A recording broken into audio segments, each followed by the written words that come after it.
शून्य गरीबी कॉलोनियों की शुरुआत। चकिया में 20 वनवासी परिवारों को पक्के मकान देकर जीरो पॉवर्टी कॉलोनी की सफल शुरुआत की गई। पर्यटन रैंकिंग में यूपी टॉप 3 की ओर। पर्यटन मंत्री ने घोषणा की कि 2047 तक यूपी देश का शीर्ष पर्यटन राज्य होगा। आज कई नए टूरिस्ट सर्किट का रोड मैप पेश किया गया। हस्तशिल्पियों को विश्वकर्मा सम्मान। राज्य स्तर पर 40 बेहतरीन शिल्पकारों को आज सम्मानित किया गया, जिससे पारंपरिक कला को नया जीवन मिला। 22 कुंभ 2025 की तैयारियों का आज जायजा। महाकुंभ के लिए बन रहे नए पुलों और बुनियादी ढांचे का काम समय से पहले पूरा होने की उम्मीद। मुफ्त स्कूटी योजना का क्रियान्वयन। मेधावी छात्रों को मुफ्त स्कूटी देने की प्रक्रिया के तहत आज लाभार्थियों की सूची फाइनल की गई। ग्रीन चौपाल से बढ़ेगा वन क्षेत्र। पर्यावरण संरक्षण के लिए गांव में ग्रीन चौपाल के जरिए आज हजारों पौधे रोपे गए और लोगों को जागरूक किया गया। मेडिकल डिवाइस हब बनेगा यूपी। ईडा में 101 भूखंड आवंटित किए गए हैं, जिससे यूपी जल्द ही चिकित्सा उपकरणों के निर्माण का बड़ा केंद्र बनेगा। वाराणसी के मणिकर्णिका घाट पर भस्म होली की तैयारी। होली से पहले होने वाली पारंपरिक समान होली के लिए प्रशासन। एमएसएमई एक्सपो में करोड़ों के ऑर्डर।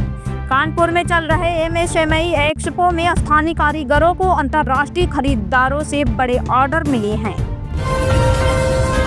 कन्या सुमंगला योजना की राशि में बढ़ोतरी। बेटियों की पढ़ाई और शादी के लिए दी जाने वाली सहायता राशि में वृद्धि से गरीब परिवारों में खुशी का माहौल। यूपी में सड़कों के लिए 10,000 करोड़ का ऋण। केंद्र सरकार ने यूपी के बुनियादी ढांचे को सुधारने के लिए 50 साल का ब्याज मुक्त कर्ज मंजूर किया। निराश्रित गौवंश के लिए नए आश्रय स्थल। सरकार ने छुट्टा पशुओं की समस्या दूर करने के लिए 100 नई हाईटेक गौ आश्रय स्थलों के बजट को मंजूरी दी है।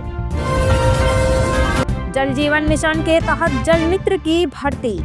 6,266 जल जीवन मित्रों की तैनाती से हर गांव में पाइप से पानी की सप्लाई और रखरखाव बेहतर होगा। अयोध्या मथुरा बनेंगे सोलर सिटी। अयोध्या और मथुरा समेत 17 शहरों को पूरी तरह सौर ऊर्जा से संचालित करने के प्रोजेक्ट ने आज तेजी पकड़ी। महिलाओं के लिए वामा स्वावलंबन केंद्र। प्रदेश के 18 जिलों में महिलाओं को आत्मनिर्भर बनाने के लिए विशेष कौशल प्रशिक्षण केंद्र आज से पूरी तरह सक्रिय हो गए। सारस पक्षियों की संख्या 20,000 पार। यूपी के राजकीय पक्षी सारस के संरक्षण के प्रयासों के चलते इनकी संख्या ने 20,000 का आंकड़ा पार कर लिया है, जो पर्यावरण के लिए शुभ संकेत है।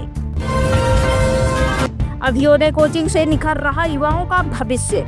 यूपी की मुफ्त अभ्योदय कोचिंग के माध्यम से रिकॉर्ड संख्या में छात्रों ने प्रतियोगी परीक्षाओं के प्री राउंड क्लियर किए हैं।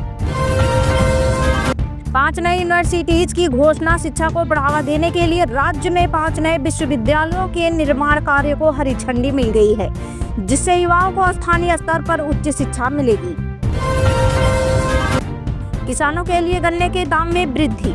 योगी सरकार ने गन्ना किसानों के लिए 30 रुपए प्रति क्विंटल की बढ़ोतरी की है, जिससे लाखों किसानों की आय में सीधा इजाफा हुआ है। नोएडा इंटरनेशनल एयरपोर्ट के लिए नया एक्सप्रेसवे। नोएडा एयरपोर्ट को वाराणसी हाई स्पीड रेल से जोड़ने की योजना को रफ्तार मिली है। यूपी बोर्ड परीक्षा की हाईटेक निगरानी। 8,000 से ज्यादा केंद्रों पर सीसीटीवी और हाईटेक कंट्रोल रूम के जरिए परीक्षाएं शांतिपूर्वक ढंग से आयोजित हो रही है, जिससे पारदर्शी माहौल बना। लखनऊ में इंडिया एआई इम्पैक्ट समिट। प्रधानमंत्री मोदी ने लखनऊ में एआई समिट का उद्घाटन किया, जिससे यूपी में भविष्य की तकनीकी और नौकरियों के नए रास्ते खुलेंगे। वाराणसी रेलवे फाटकों का विद्युतीकरण। प्रतापगढ़ और जौनपुर के 22 रेलवे फाटकों पर बिजली आपूर्ति शुरू करने के लिए रेलवे और बिजली विभाग के बीच सफल समझौता हुआ। इससे रेल परिचालन सुरक्षित और तेज होगा।